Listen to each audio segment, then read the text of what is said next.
In the headlines, Prime Minister Skerrit makes history presenting a budget of close to $1 billion a mere 10 months after Hurricane Maria wiped out 226% of the country's GDP.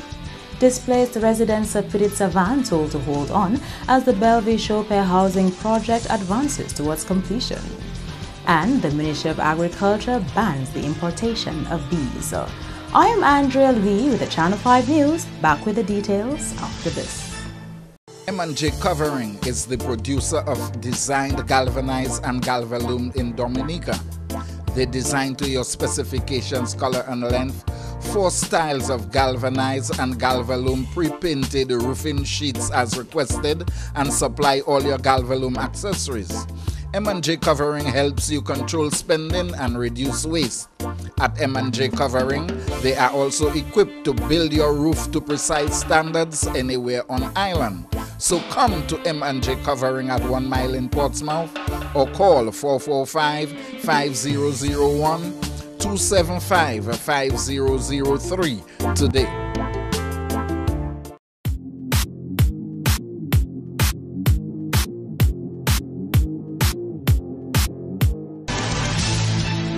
Thank you for staying with us. First up, Prime Minister Roosevelt Skerrit presented the 2018-2019 national budget in Parliament on Wednesday of $978,101,625. Here is Julian Morris with more.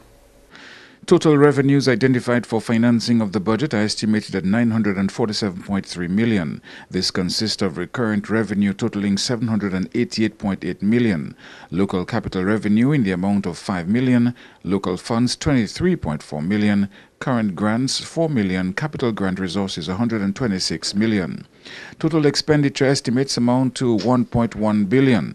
This comprised recurrent expenditure of $598.6 million and capital expenditure of $454.3 million. The finance minister says this budget is expected to record an overall deficit of $105.6 million, equivalent to minus 4.0% of GDP. Non-tax revenue estimated at $428.8 million, or 54% of total revenues. This comes primarily from the Citizenship by Investment program, expecting to bring in $406.6 million. Taxes on domestic goods and services are the second largest contributor to recurrent revenue, estimated at $212.2 million. The largest allocation of the budget is under the Ministry of Finance, $251 million. This includes $25.7 million for payment of interest and $48.6 million for debt amortization and sinking fund contribution. $36.5 million is allocated for retiring benefits to former public officers, to contractual officers, as well as for the payment of compassionate allowances and non-contributory pensions to those over 70 years. Education and Human Resource Development receives the second highest allocation of $75.5 million. Health and Social Services allocated $71.6 million.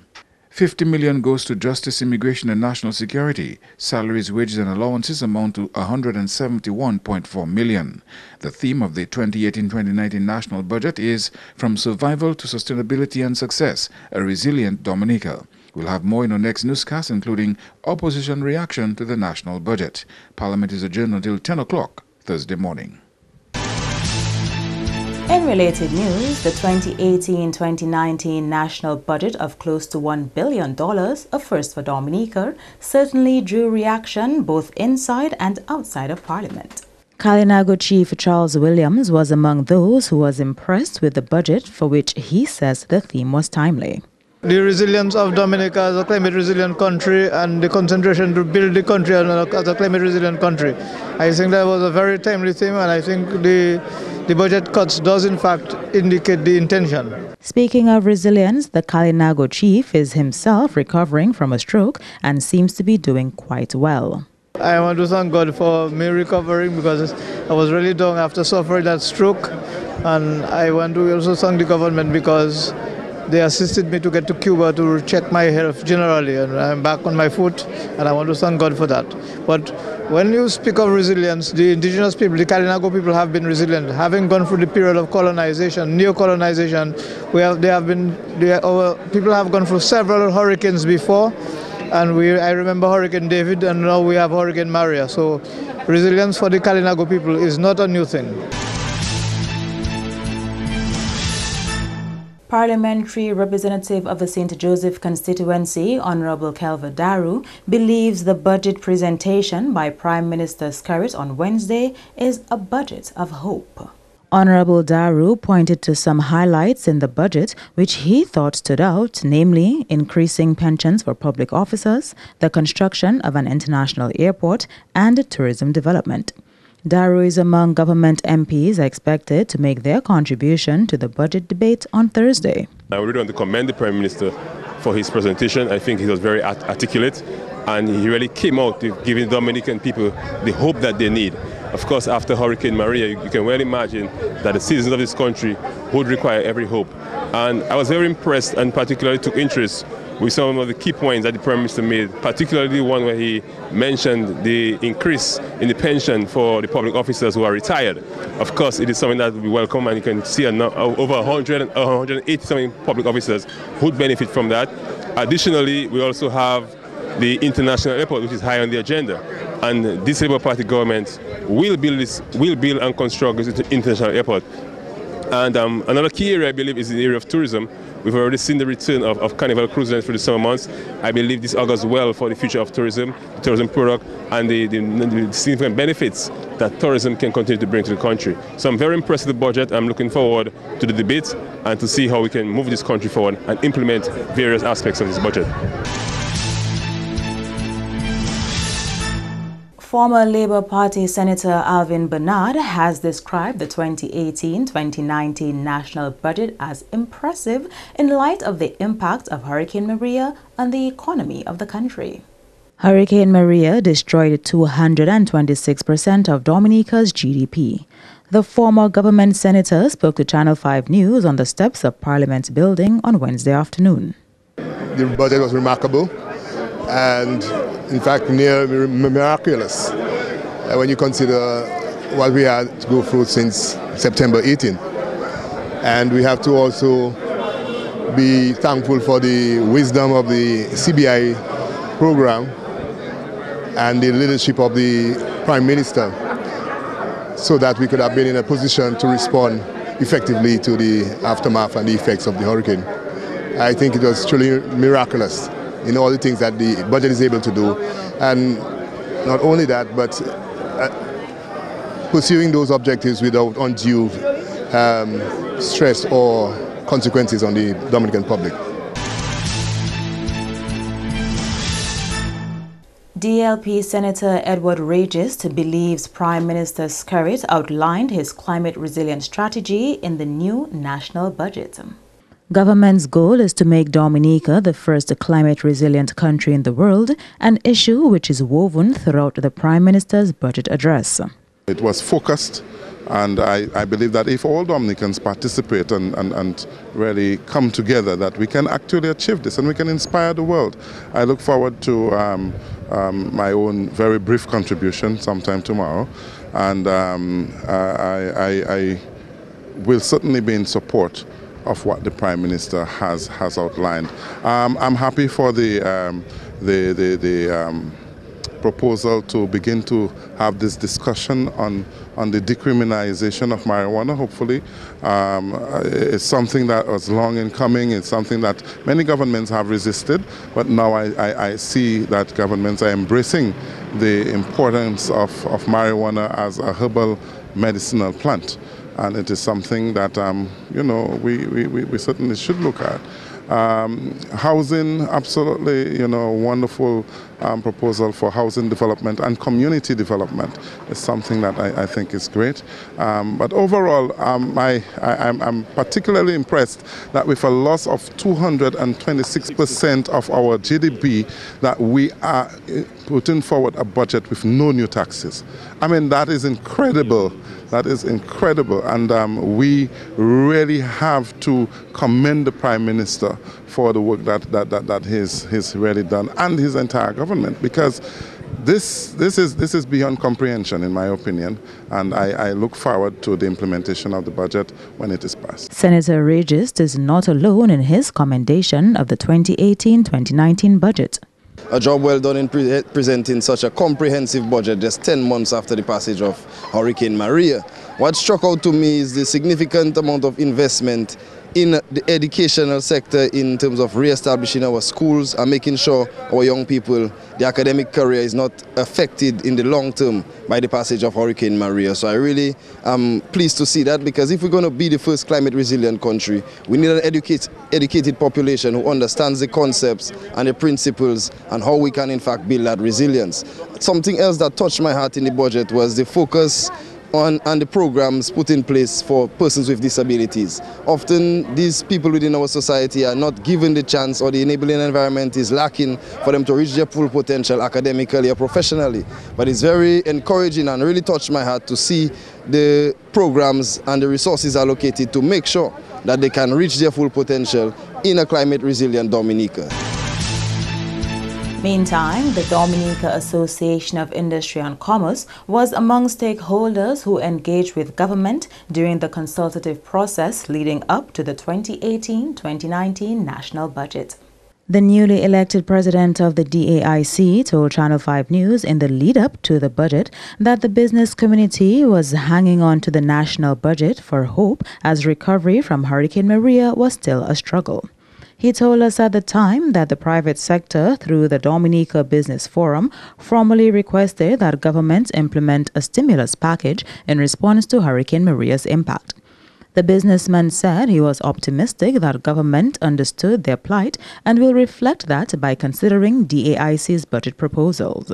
The current DAIC president was among invited guests, sitting in the gallery at House of Assembly on Wednesday, listening to the budget presentation. He said he could not be detailed and wanted to wait till he saw the financial estimates.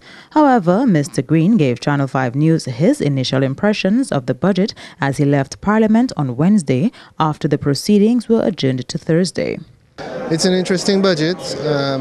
There was some pretty good pieces that I paid attention to, and the rest is going to be in the detail. As you know, the devil is in the detail, the estimates.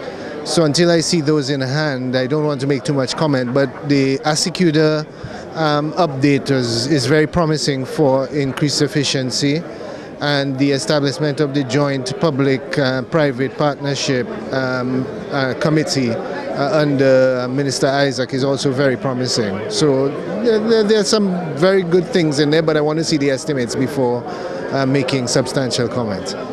The former DAIC President Kira Thompson-Ed was optimistic that government would consider implementing its proposals in the 2018-2019 national budget.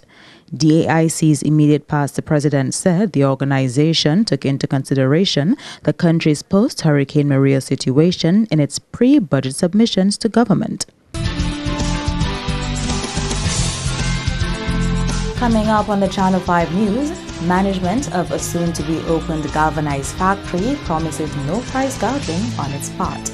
That and more after the break.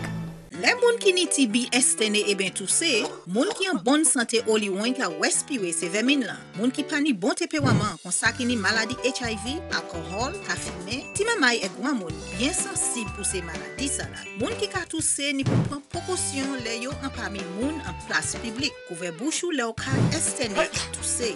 Visitez docteur et ben place santé. Fini tout traitement yo ba ou sa joine guérison et puis maladie TB. En responsabilité ou aider du bout si men maladie TB et HIV, protéger corps et les autres.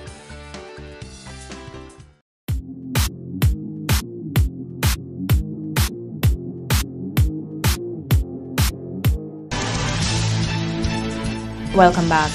369 housing units for displaced residents of Petit Savan are currently under construction in Bellevue-Chopin. MP for Petit Savan, Honorable Kenneth Daru, says the project has been on stream for about a year and the first set of completed houses should be available in the not-too-distant future. He says he is pleased with the pace of progress on the housing project, which will also cater to some displaced people from the neighboring community. It's a bittersweet moment for me, a bittersweet occasion. I say bitter, of course, we know the circumstances that led to Petit Savan people being relocated to Bellevue-Chopin. And sweet, of course, that the government would have taking care of his people, okay, in such a speedy manner. And I'm sure, as you well know, that these are homes that are going to be given to the folks, I mean, at no cost to them. So we're talking about 369 housing units that are being constructed mainly for the 57 folks, but of course post-Maria would have added some new twist to the story. We would have some residents of Pichelin, Maranatha Square, who also at risk of river and flooding, that we have also committed into providing housing for them within this development. Specifically, the 30 or so petrol cars that were being built within that settlement. Different project, but within the same general area, were flattened by the wind. So the developer, MMC, has agreed to now reconstruct these homes into concrete, which is good news for us, of course, to make them more climate resilient. All I can tell the 57 people, it's been a long, hard road, of course, not without its issues. We've had little issues, you know, sometimes with rent being late and all of this. There are lots of hiccups, but I think that the promised land, okay, is in sight, and we should soon be there. Management of a soon-to-be-opened galvanized factory has promised no price gouging on its part should another natural disaster affect Dominica. Varma Industries Caribbean Inc., a subsidiary of Varma Trinidad, is setting up a galvanized factory in Dominica to provide high-quality roofing material for Dominica and other islands in the Eastern Caribbean. CEO of Varma Industries, Dr. Kamta Prasad, says the setting up of a factory in Dominica can yield several benefits for the country, and it would augur well for Dominicans if more factories were to set up shop here. This facility would generate significant revenues for the government of Dominica through taxes and VAT, which would go towards benefiting the people through the government would be able to enhance their provision of medical services, pensions and so on to cater for the social needs of the people of Dominica. If you have a few plants, like a few industries like this one, say 100 industries like this one, the people of Dominica would be very happy because they'd be providing a lot of revenue to the government and the people of Dominica. Dr. Prasad promises there will be no price gouging on the company's part should another weather system severely affect the country. Our product, apart from being the best quality in Dominica, will also be supplying the people a product at a competitive price. We can assure the public that our prices would not be exorbitant, would be competitive, and it will be something that they'll be comfortable with. At no time, if there's a devastation, would we engage in price gouging, nor would we be marking up our product or holding our product to create any artificial scarcity, as happened during the last devastation. Varma Industries is expected to start operations by the end of July. No importation of bees. That's the word from the Ministry of Agriculture as the apiculture industry is slowly but surely getting back on its feet post-Hurricane Maria. Permanent Secretary in the Ministry of Agriculture, Dr. Reginald Thomas, explained the decision not to import bees is part of the country's disease surveillance program to ensure Dominica remains free of some of the more dangerous diseases which exist. He says the decision against importing bees will protect the country's recovering agriculture sector and ecosystem. As a ministry, we are taking the policy not to import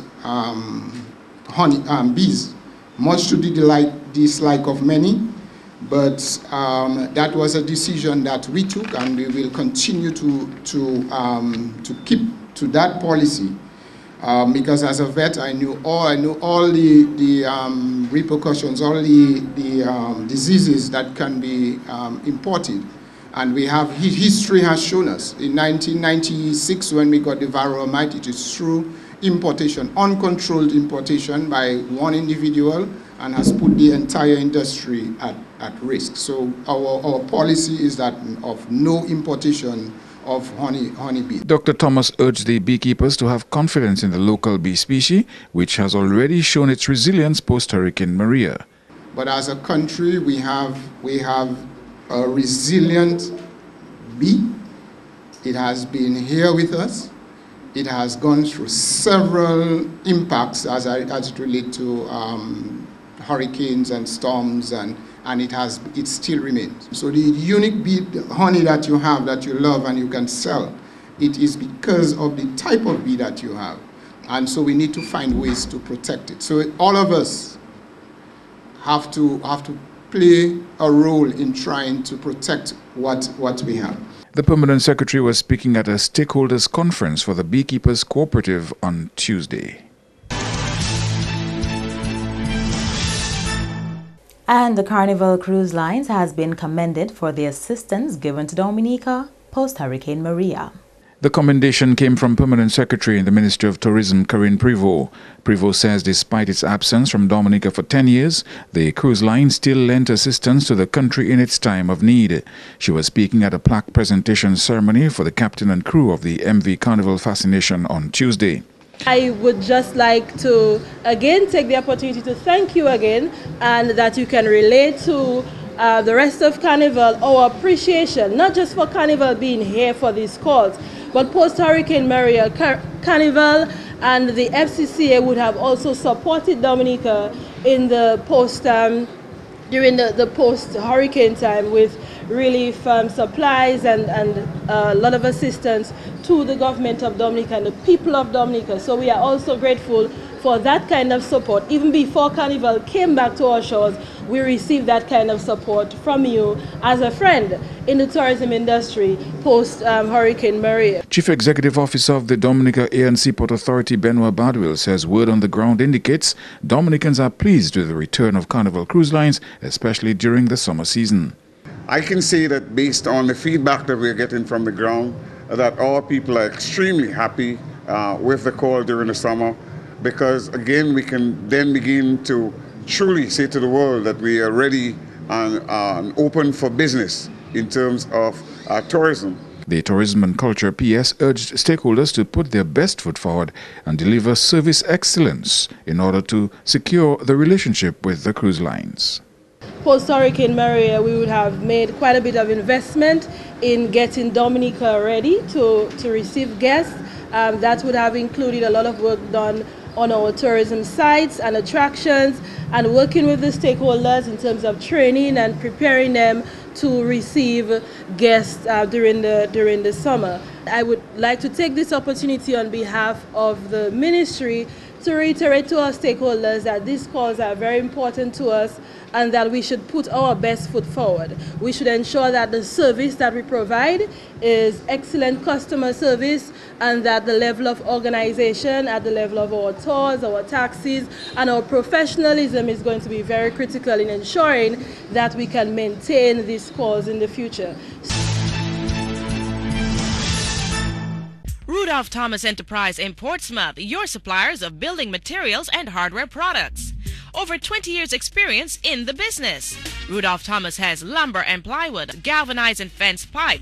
Check out Rudolph Thomas for ceramic and vinyl floor and wall tiles, nails, nuts and bolts, paint and painting supplies. And check out their line of electrical and hand tools. Go now to Rudolph Thomas on 1240 Bay Street in Portsmouth.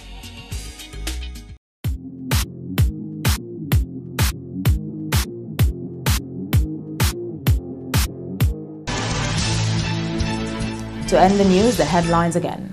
Prime Minister Skerrit makes history presenting a national budget of close to $1 billion a mere 10 months after Hurricane Maria wiped out 226% of the country's GDP. Displaced Petite Savanne residents told to hold on as the housing project in Bellevue-Chopin advances towards completion. And the Ministry of Agriculture bans the importation of bees. Feel free to contact us at news@marpin2k4.com. You can also access our past newscasts on our YouTube channel. On behalf of the entire production team, I am Andrea Louis, and to all of our viewers around the world, thank you so much for watching. Join us tomorrow.